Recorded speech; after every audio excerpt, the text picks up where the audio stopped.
Why do people feel comfortable during the sad times, and why do they biologically want to go back? Comfort is a dangerous feeling. Not only does it provide you with a sense of belonging, but it also provides you with a sense of peace. And as we all know, comfort is a good thing. But isn't too much of comfort actually a bad thing?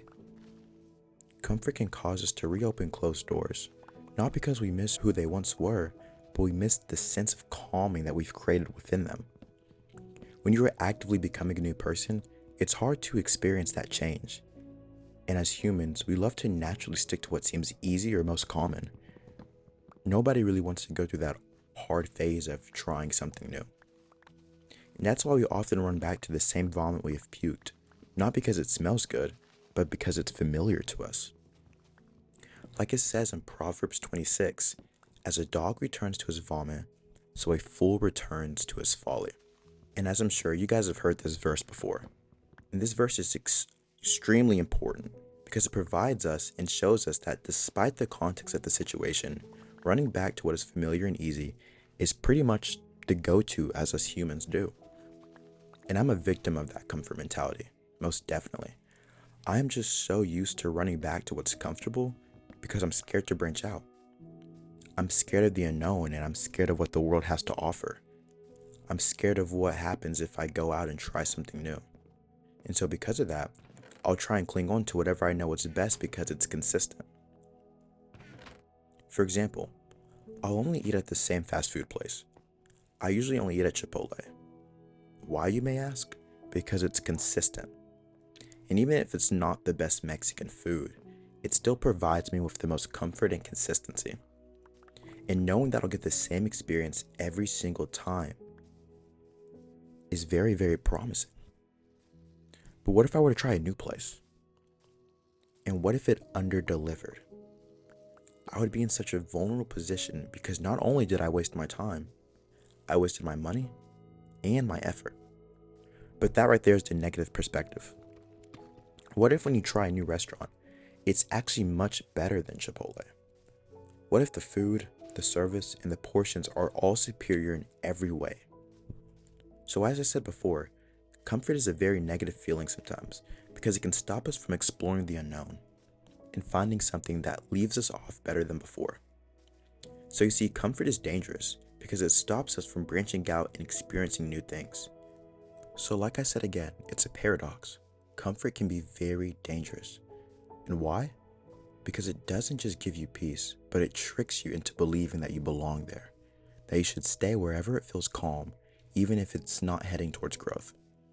You see, too much comfort creates an illusion that you've arrived, that change is unnecessary, and that being unfamiliar is unsafe. But nothing grows in a space that's only designed for rest.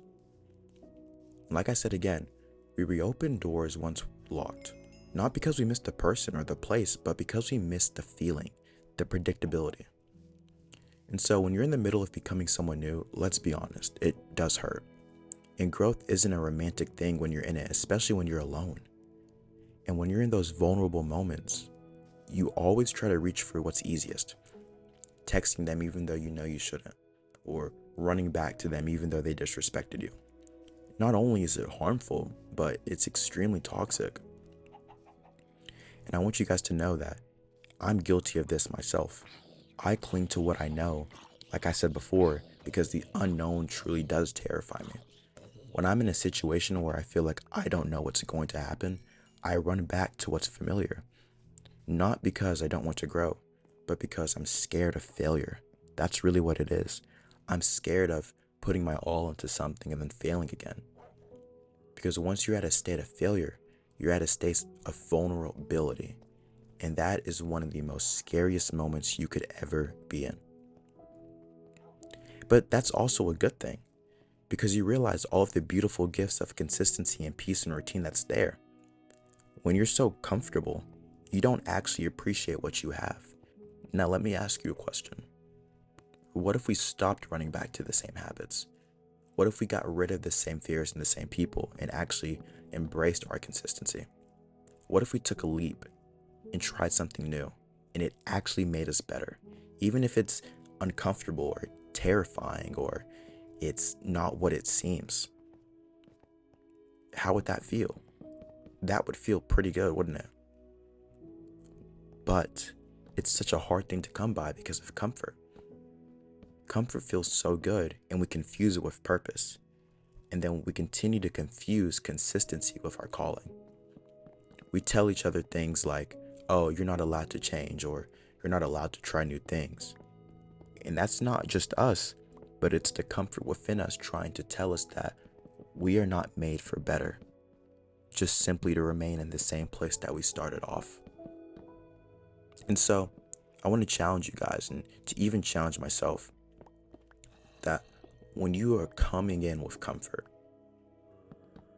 get rid of it. You've heard a lot of people say, be comfortable with being uncomfortable. And that is true. It's a discovery. You learn, you explore new people, new experiences, and you find different versions of yourself.